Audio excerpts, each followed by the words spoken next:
Nah, karena judulnya tanya jawabnya lebih banyak. Monggo kita mulai memberikan kesempatan pada jamaah untuk bertanya apa yang kira-kira masih mengganjal dalam pikiran kita tentang Ramadan, jangan tentang utang. Ya. Ya, kalau bertanya singkat padat, ya. Monggo. Langsung mawon.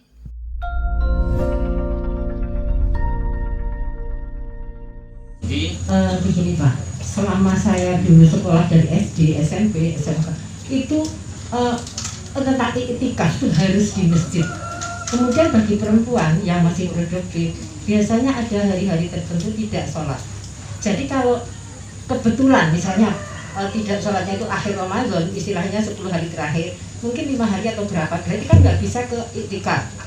Nah, jadi bagi perempuan itu membaca Quran nggak boleh. Ini yang saya dapatkan dari guru ya Pak pengajian.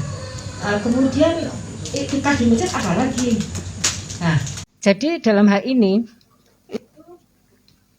belum lama ini Pak, belum lama itu kok ada yang menerangkan katanya boleh. Perempuan itu nilainya ibadah, misalnya sedang tidak sholat, bangun malam menyiapkan istilahnya sahur, kemudian dia banyak zikir di rumah dan sebagainya. Itu nilainya sama dengan iktikaf. Bahkan menurut yang saya terima yang paling akhir ini adalah boleh membaca Al-Quran, kemudian juga boleh di masjid. Jadi yang saya sangat-sangat, waduh ya Allah subhanallah kok jauh banget ya. Menurut tarjih bagaimana Pak? Begitu aja. Assalamualaikum warahmatullahi wabarakatuh. Tentang ibadahnya perempuan memang ada yang khusus, ada pengecualian dan itu tidak mengurangi pahalanya. Ya. Justru kalau dia misalnya, wah ini haid. Padahal dia sudah berpuasa dari pagi, dari subuh sampai nih jam 5 keluar haidnya. Aduh piye ki ngampet po yo. Justru tidak boleh, dia harus jujur karena puasa memang mengajarkan kita kejujuran. Tidak. Ya, jadi tidak boleh dilanjutkan puasanya, ya harus berhenti sesuai dengan aturannya. Wanita haid tidak dibolehkan berpuasa. Nanti dikodok, malah dosa kalau dia tidak jujur dan terus berpuasa. Ya. Jadi itu. Jadi untuk perempuan tetap harus berhenti puasanya, makan gitu. Ya, walaupun sudah injury time. Ya, sudah waktu-waktu buka gitu. Tapi itulah namanya ketaatan. Terus bagaimana dengan ini? Ya memang tidak dihitung, tapi pahalanya kan pahala ketaatan. Puasa itu juga sebenarnya pahalanya pahala ketaatan. Ya, kita taat mengikuti perintah Allah untuk berpuasa. Nanti ada aturan mainnya, ya kita ikut saja. Sami'na wa ata'na. Nah, terus bagaimana dengan ngaji karena katanya dilipat gandakan, ya? Bagaimana tentang tarjih? Saya bacakan saja. Ini ada fatwa tarjih nomor 7, ya. Ada juga yang bertanya, bolehkah orang yang berhadas besar, misalnya wanita yang sedang haid, membaca Al-Quran? Ya, sebab dalam Quran surat Al-Waqiah 79, la yamassuhu illal mutahharun. Nah itu, ya. Kemudian tarjih di sini pada pertanyaan kedua menjawab tentang hukum membaca Al-Quran bagi orang yang berhadas besar, misalnya wanita yang sedang haid. Bagaimana hubungannya dengan firman Allah, la yamassuhu illal mutahharun? Nah, pertanyaan ini nanti bisa dicek ya, ditanya jawab agama jilid 2 ya, halaman 34-35. Kesimpulannya ya, larangan membaca Al-Quran bagi orang yang berhadas besar hanyalah berdasarkan etika, kepatutan, serta sebagai tanda memuliakan atau menghormati kitabullah atau kalamullah. Karena sebenarnya tidak ditemukan hadis yang bisa dijadikan hujjah sebagai dasar hukum pelarangan. Ya. Bahkan ada hadis sahih yang mengisyaratkan bahwa orang yang berhadas besar boleh membaca Al-Qur'an. Ya, hadisnya riwayat Muslim dari Aisyah, qalat kana Nabi sallallahu alaihi wasallam yadhkurullah ala kulli ahyani. Selalu mengingat Allah dalam berbagai keadaan. Jadi berbagai keadaan, walaupun orang berhadas besar, tidak berwudu atau bahkan tetap zikir kepada Allah, itu tidak lepas. Ya, mengenai ayat la yamassuhu illal mutahharun Al-Waqiah 79, menurut riwayat diturunkan di Makkah. Ya, nanti ada Makkah, ada Madaniyah. Ya, sebelum Nabi sallallahu alaihi wasallam hijrah ke Madinah. Sedang mushaf Al-Qur'an baru ada pada zaman Khalifah Utsman bin Affan, yang berarti adanya mushaf Al-Qur'an setelah lebih kurang 30 tahun setelah ayat tersebut diturunkan. Nah, jadi ini ya yang harus kita pahami. Tinjauan sejarah, ya. Kemudian mushaf Al-Qur'an baru dicetak dan mulai beredar di tengah masyarakat lebih kurang 900 tahun kemudian. Ya, karena itu ayat di atas tidak ada kaitannya dengan mushaf Al-Qur'an yang begini-begini, yang dicetak itu, ya. Kemudian bagaimana pendapat mufassir? Tarji juga mengatakan yang dimaksud dengan al-mutahharun ialah orang yang suci, yang benar-benar beriman kepada Allah, melaksanakan perintahnya dan menjauhi larangannya. Orang yang disucikan, mutahhar, ya. Orang-orang inilah yang dapat menyentuh isi kandungan Al-Qur'an. Jadi kalau misalnya baca Al-Qur'an, kalau memang niatnya untuk menyerang Al-Qur'an, maka dia akan tambah dalil untuk bisa menyerang Al-Qur'an. Tapi kalau misalnya dia ingin mendapatkan kebenaran, maka akan dibukakanlah ya otaknya, ya, akalnya untuk bisa mendapatkan kebenaran yang hakiki. Ya, jangankan yang seperti itu, banyak orang yang membenci Islam kemudian malah menjadi mu'allaf. Ya, lagi rame-rame nih, banyak yang menyebarkan itu, yang di Australia juga termasuk. Ya, nah kemudian orang-orang suci al-mutahharun yang dimaksud, sebagian mufassir mengatakan para malaikat. Ya, bisa juga manusia dan bisa juga kedua-duanya. Nah, ini kira-kira penjelasan. Jadi intinya sebenarnya tidak ada masalah. Ya, cuman bagusnya itu dalam kondisi suci. Kalau tidak mau ada perdebatan, ya zikirnya tetap subhanallah, ya, tetap seperti itu, ya. Tapi dalam kondisi haid tidak boleh berpuasa, tidak boleh sholat. Kalau yang lain, nah itu dia, berhubungan seks.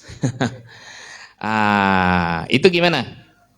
Baca buku Etika Bercinta ala Nabi yang saya tulis. Nah iya, saya tidak mungkin menjelaskan ini ya, tapi intinya berhubungan badan antara suami istri di saat istrinya haid dibolehkan. Cuma tidak boleh menyasar ke yang satu itu aja.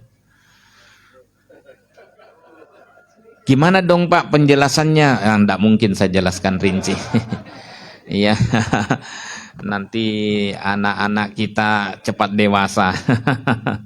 Gitu ya. Ya baik, saya kira itu Bu ya. Ada yang lain ya? Oh, i'tikaf. I'tikaf itu wa antum akifuna fil masajid.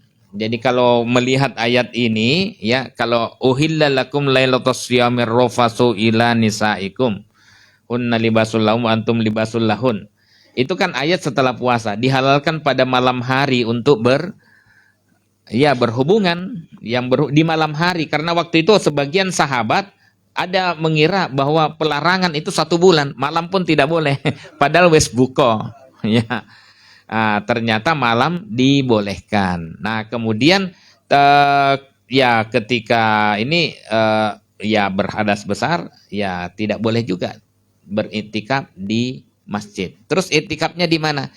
Yang saya tahu iktikaf itu di masjid. yang dilakukan oleh istri Nabi ketika Nabi SAW masih hadir, itu di 10 hari terakhir istri Nabi itu sebagiannya beriktikaf di masjid. Tapi kemudian ada silang pendapat di antara sesama istri, mereka bangun tenda khusus, itu yang agak mengganggu pemandangan. Sehingga Nabi SAW melihat gelagatnya ini nggak bener nih. Udah, kalian pulang semua. Jadi tidak itikaf pada bulan Ramadan itu. Nanti itikafnya setelah Ramadan. Lah ini yang jarang kita tahu. Setelah Ramadan itikafnya di masjid. Jadi tidak kemudian kalau begitu kamu itikaf di rumah masing-masing. Enggak, di masjid, ya. Itu yang saya tahu, ya. Walaupun nanti ada juga perbedaan pendapat, ya. Matur nuwun, monggo yang lain. Bolehkah fidyah kita gantikan dengan uang dan diberikan di muka 1 bulan sekalian supaya tidak repot memberikan buka puasa setiap hari? Yang kedua, Bapak setiap hari dipakaikan pempes. Apakah setiap akan sholat harus mengganti pempesnya? Karena saya repot kalau setiap akan sholat harus ganti pempes, karena setiap hari harus ganti 4-5 kali sehari. Jadi orang yang tidak sanggup berpuasa, ya, yutikunahu, tidak sanggup berpuasa, kemudian dia harus membayar fidyah dengan cara memberikan makan pada 1 orang miskin sejumlah puasa yang ditinggalkannya, ya. Jadi ini ketentuannya. Nah, ini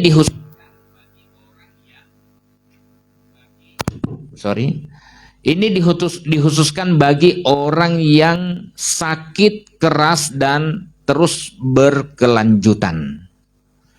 Tidak sanggup lagi, misalnya uzur, ya, uzur, nah itu dibolehkan, ya. Nanti ada yang melebarkan pada pekerja keras yang dia dapurnya tidak bisa ngebul kalau dia tidak bekerja keras dan itu menguras energinya, ya. Nah itu memang macam-macam pendapat itu, daripada tidak bisa ngebul ya sudah. Nah kalau saya ngambilnya pernah ada juga sih tukang penarik beca itu dia tetap puasa, Pak. Ya, kok puasa? Iya, saya harus puasa di bulan Ramadan. Ya, karena itu wa antasumu khairul lakum. Ya, berpuasa lebih baik bagimu jika kamu mengetahui. Makanya dia tetap berpuasa. Cuma bagaimana caranya? Dia hanya mengurangi beban kerjanya saja, mengurangi beban kerjanya. Karena saking inginnya berpuasa, gitu. Pagi yang sakit tadi, yang sakit terus menerus bayar fidyah, boleh dibayarkan di depan langsung lunas, boleh juga nanti di akhir, ya, tidak masalah. Yang penting dilunasi. Berapa banyaknya? 0,6 kilogram. Hari ini bulan besok itu berapa hari kita berpuasa? 29. Ya, 29 ya. Nanti lebarannya agak beda. Ya, lebarannya sih sama-sama 1 Syawal. 1 Syawalnya itu yang berbeda, ya. Tanggal berapa jatuhnya? Nah, 29 kali 0,6. Ya. Kalau misalnya 30 hari kali 0,6, ya 18 kilo. Ya, 18 kilo. Jadi kalau misalnya 29, ya 17, ambilnya setengah. Ya, 17,5. Ya, kalau mau dibulatkan juga tidak ada masalah. Gitu ya. Nah, kemudian untuk yang pakai pampers, ya, apakah harus selalu digantikan? Ya, pertama memang harus seperti itu, karena najis itu harus dihilangkan pada badan, pakaian, tempat sholat, ya, tempat sholat. Jadi najis pada badan, pada pakaian, dan tempat sholat kita. Mungkin itu alasan kenapa kemudian kita disuruh untuk membunuh cecak yang ada di dinding-dinding itu, karena kadang-kadang buang kotoran di mana-mana gitu, ya, untuk dihilangkan.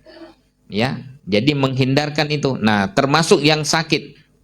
Ya, ibu juga pernah sakit begitu. Nah, kebetulan dia sangat ketat dalam masalah najis. Wah, dia pokoknya harus selalu ganti. Ya, kalau tidak dia tidak mau sholat. Kalau anaknya sih masih baru, baru aja diganti gitu. Ya, kalau ibunya, ibu kita itu maunya harus selalu bersih. Ya, saking hati-hatinya. Karena itu berkenan dengan keyakinan tentang keabsahan sholat seseorang. Ya, kalau bisa diupayakan. Ya, bagaimana caranya monggo. Gitu ya. Jadi bersih badan, bersih pakaian, suci pakaian, dan tempat ibadah. 3 itu. Monggo, yang lain. Oh, iya. Terkait dengan amalan atau ibadah-ibadah yang dilaksanakan bulan Ramadan, itu salah satunya adalah beriktikaf tadi. Nah, dari yang saya tahu selama ini, selama bulan Ramadan ini kan kita dianjurkan untuk mendekatkan diri kepada Allah, sehingga nanti akan mendapatkan apa itu namanya malam Lailatul Qadar gitu ya tadi. Kemudian yang menjadi pertanyaan saya, sebenarnya apa sih keistimewaan malam Lailatul Qadar itu? Karena selama ini kita hanya tahu gerambiangan saja, atau dari apa yang kita tahu dari mulut ke mulut, sehingga di kesempatan ini saya tanyakan kepada pakarnya. Kemudian apa ciri-ciri atau tanda-tanda malam Lailatul Qadar itu? Demikian Ustaz. Assalamualaikum warahmatullahi wabarakatuh. Ya, dalam Quran juga ada. Ayatnya juga sering kita baca. Ya, inna anzalnahu fi lailatul qadar. Sesungguhnya kami menurunkan Al-Qur'an itu pada malam Lailatul Qadar. Ya. Kemudian terus apa keistimewaannya? Kalau ciri-cirinya, Ibu tadi yang tanyakan, tidak ada sebenarnya ciri-ciri khusus kecuali bulan itu tinggal separuh. Ya. Sementara kalau ada yang mengatakan waktu itu malam sepi, tenang, kemudian gunung-gunung merunduk, pohon-pohon, ada lagunya dia, lagunya Bimbo itu, Lailatul Qadar, ya, malam, nanti menyanyi dia nih. Gunung menahan nafasnya, angin pun, pohon-pohon tunduk pada malam itu. Nah, intinya itulah. Ya, itu hadisnya palsu. Iya, hadisnya palsu. Jadi memang ada hadis seperti itu tapi palsu. Itu kan cuma lagu, Pak. Kalau lagu enggak masalah. Iya, karena lagu itu ada yang berangkat dari hadis, ada yang banyak yang tidak berangkat dari hadis. Ya, sebagai pelajaran. Ya, jadi tanda-tanda fisik hanya sekedar itu kan kalau misalnya sebut separuh piring itu kan berarti sudah malam-malam 20 ke atas, 21. Carilah pada malam-malam ganjil. Ganjil itu bisa hitungan, ya. Tapi apakah ditentukan oleh Nabi SAW ketika dia bertengkar berdebat tentang Lailatul Qadar? Tadinya Nabi SAW mau kasih tahu, tapi kemudian Nabi SAW supaya cari aja, tidak ditentukan waktunya. Pernah datang terakhir-terakhir, pernah datang pertengahan, ya. Tapi cari saja supaya kita terus bersemangat, tidak hanya di satu waktu tertentu, setelah itu menghilang. Ya, gitu Bu ya. Ya. Kemudian kalau saya lebih cenderung, memang ada keistimewaannya, tapi saya lebih cenderung orang yang mengkaji Quran, mengkaji hadis Nabi. Karena iktikaf itu kan selain berzikir, dia juga ayat yang paling sering dibaca oleh Nabi SAW, Ali Imran, ayat 10 ayat terakhir. Ya. Inna fi khalqis samawati wal ard waqtilafil lail wan nahari la ayatil liulil albab alladzina yadhkurunallaha qiyaman wa qu'udan wa ala junubihim wa yatafakkaruna fi khalqis samawati wal ard. Intinya dia mengatakan Rabbana ma khalaqta hadza batila subhanaka faqina adzabannar. Tuhan kami, tidak ada yang Kau ciptakan yang salah di alam semesta ini. Ya, maka ampuni kami. Nah, itu ayat kita disuruh mikir, ngaji ayat kauliyah firman Allah dalam Al-Qur'an yang kebenarannya 100%. Kita mencari tahu apa sih yang dimaui oleh Allah tentang kita, tentang alam semesta. Ya. Nah, kemudian ada ayat kauniyah. Ayat kauniyah alam semesta. Itu juga kebenarannya 100%. Tidak mungkin yang kebenarannya 100% ayat kauniyah dengan ayat kauliyah bertentangan, tidak masuk akal. Sama-sama ciptaan Allah. Nah, inilah yang kemudian kita harus konfirmasikan apa yang kita temukan, konfirmasikan kepada ayat kauliyah. Syukur kalau misalnya dia bisa terinspirasi dari ayat kauliyah firman Allah dalam Al-Qur'an, kemudian coba dilakukan penelitian. Itu akan lebih dahsyat lagi. Ya, tapi bisa dua-duanya. Selama ini kan kita hanya melakukan ayatisasi, membenarkan apa yang dilakukan penelitian oleh orang-orang yang bukan Islam. Ya, boleh juga sih. Ya, tetapi yang bagus adalah dian. Jadi itu Bu ya, apa namanya? Ayat-ayat. Nah, itu bertafakkur. Tapi akhirnya kembali juga ke kita. Nah, itu yang harusnya kita lakukan. Maka jangan hanya sekedar zikir bagus, mengaji Quran, tadarus menghabisi Quran 1 juz, 1 Quran dalam 1 bulan bagus, bahkan bisa 3 kali tamat, bagus. Tapi jangan hanya segitu, karena kalau kita hanya mengaji tanpa tahu maknanya, kata Mufassir Ar-Razi, ya rubbatalil Quran wal Quran yal'anu. Begitu banyak orang yang membaca Quran, dia tidak sadar Quran sedang mengutuknya. Kenapa? Karena dia hanya fokus menghabisi Quran itu. Ya memang sih pada setiap huruf, kata Nabi SAW, itu punya kandungan 10 pahala. La akul alif lam mim harfan, kata Nabi SAW. Saya tidak mengatakan alif lam mim itu 1 huruf, tapi alif 1 huruf, lam 1 huruf, mim 1 huruf. Jadi gitu, apa namanya? Makanya mengaji penting, ya. Tapi ada juga cara Nabi SAW dalam membangkitkan semangat kita untuk mengaji. Orang yang mengaji terbata-bata pahalanya 2 kali lipat dibanding daripada orang yang lancar. Masya Allah. Kalau begitu saya tetap aja terbata-bata. Enggak. Ya, tapi keunggulan orang yang lancar membaca Quran, dia bisa membaca, mendapatkan banyak. Ya, mendapatkan banyak. Jadi itu. Makanya ya kalau bisa tetap diperbanyak, tetapi jangan lupa ya mengkaji supaya kita tahu maunya Allah. Allah larang kita untuk durhaka kepada kedua orang tua, tapi berlangganan kita ikut pengajian, tapi kalau ngomong nyelekit. Ya, orang tuanya digitukan. Ya, mbok rumin sekolah toh. Itu jangankan yang seperti itu, ufin saja. Itu sorga sudah tidak menjadi hakmu. Kalau kemudian itu menyinggung hati orang tua. Ya.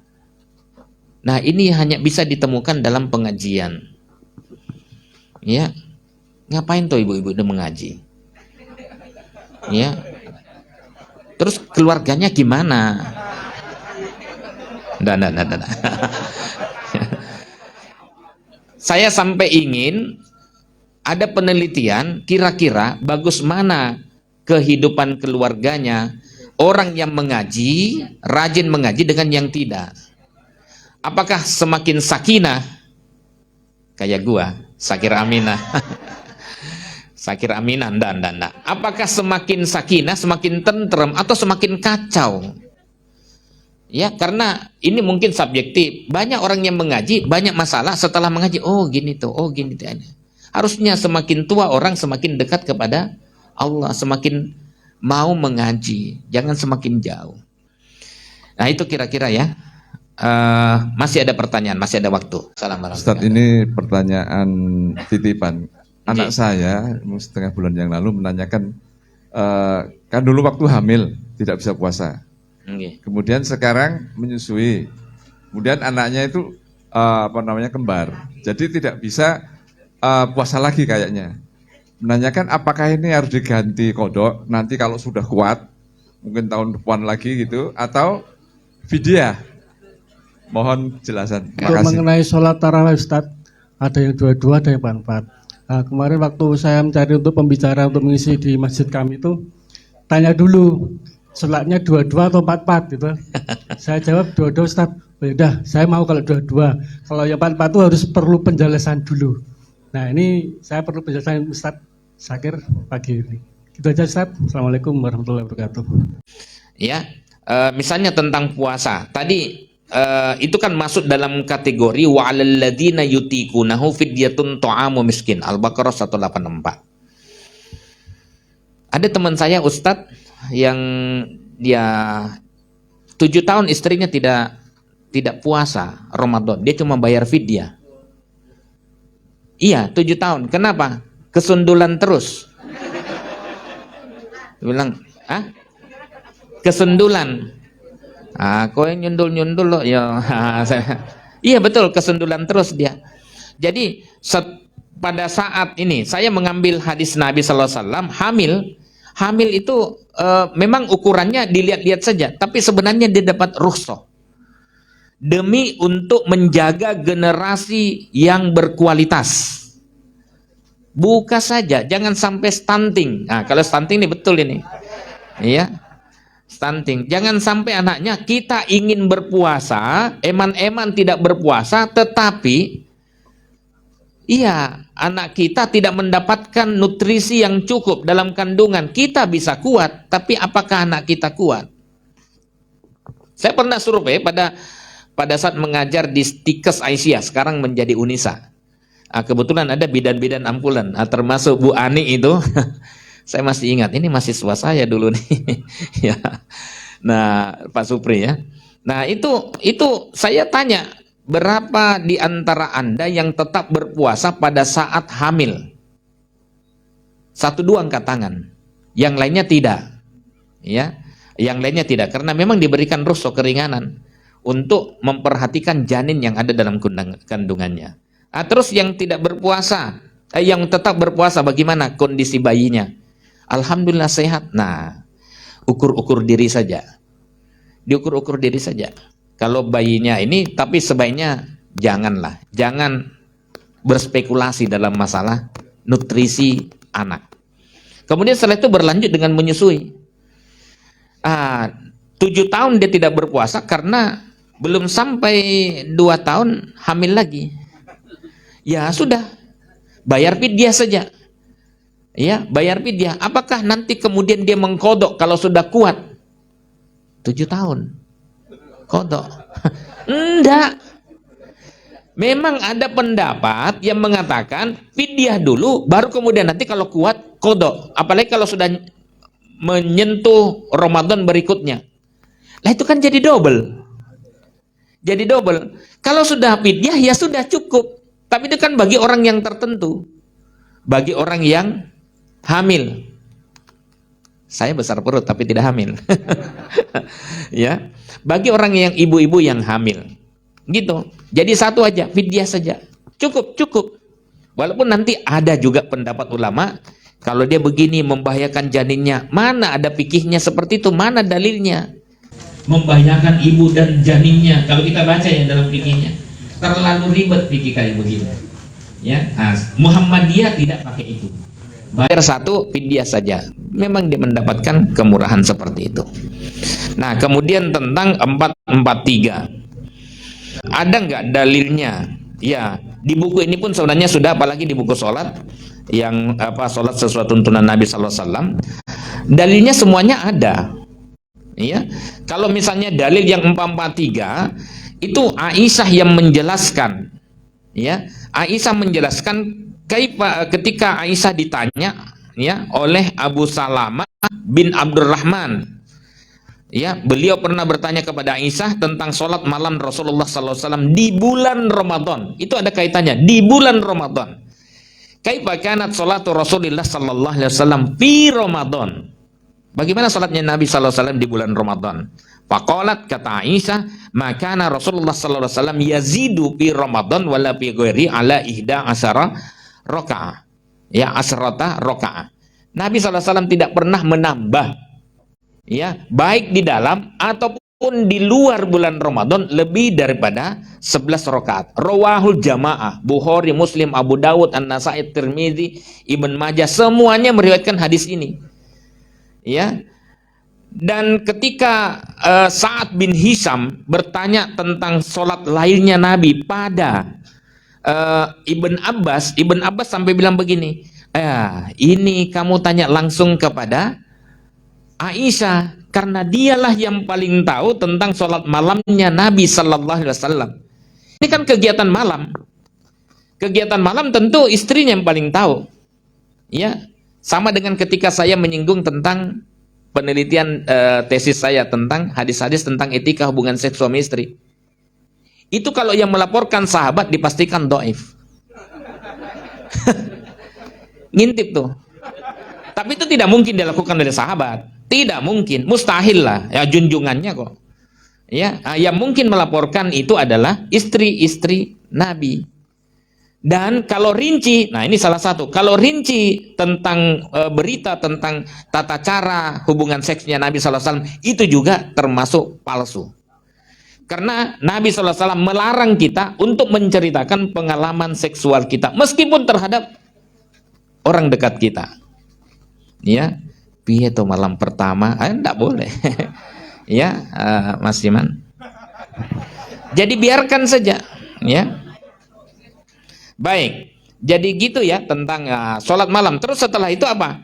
Ya ummul mukminin, ambiini an witri Rasulullah sallallahu alaihi wasallam. Beritahukan kepadaku tentang witirnya Rasulullah sallallahu alaihi wasallam. Kemudian Aisyah menjawab, saya singkat, summa yusalli samani raka'atin. Kemudian beliau sholat 8 rakaat, la yajlisu fihinna illa inda samina. Tidak duduk selama 8 rakaat kecuali pada rakaat ke-8. Ya, summa yusallim, lalu kemudian salam. Summa yusalli rakaatain wa huwa jalis. Itu dalam satu hadis. Kemudian summa yusalli rakaatan, 1 rakaat patil ka'ihda asrat rakaah. Ada lagi nanti hadis yang mengatakan Nabi SAW sholat 11 rakaat, yusallim baina kulli rakaatain, salam pada setiap 2 rakaat, wa yutir biwahid, dan mewitir dengan 1 rakaat.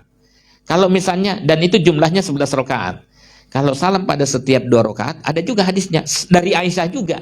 Artinya 4 dilakukan oleh Nabi SAW, 2 1 juga dilakukan oleh Nabi SAW. Udah, praktekkan mana yang kira-kira diyakini oleh jamaah setempat. Saya pernah menjelaskan di masjidnya Pak Mardi ya. Setelah saya jelaskan agak berbusa-busa, agak panjang itu tentang berbagai macam tata cara sholat Nabi, saya mau praktekkan yang 2-2-1. Bapak Ibu, apa kita perlu praktekkan 2-2-2-2-2-1? Jamaah menjawab serempak, 4-4-3 mawon. Oh nggih. Muhammadiyah banget. Padahal Muhammadiyah HPT sendiri tidak hanya sekedar 4-4-3. Guru kami mengajarkan kadang 4-4-3, kadang 2-2-2-2-2-1, supaya kita tidak kagetan. Pernah guru kami itu hanya 4 dan 3 saja. 6 dan 1 saja pernah, karena semua ada hadisnya. Yang penting tidak lebih daripada 11 rakaat atau 13 rakaat. Karena dalam hadis Aisyah, sekurang-kurangnya Nabi SAW sholat malam itu 7 rakaat, sebanyak-banyaknya 11 rakaat. Ada kadang-kadang 13 rakaat, tapi sudah dengan rakaatain khafifatain, 2 rakaat yang ringan-ringan. Ya, nah itu kira-kira. Panjang ceritanya, untuk lebih lengkapnya dalilnya di sini, dan waktu kita sudah lewat 10 menit, mohon maaf lahir batin.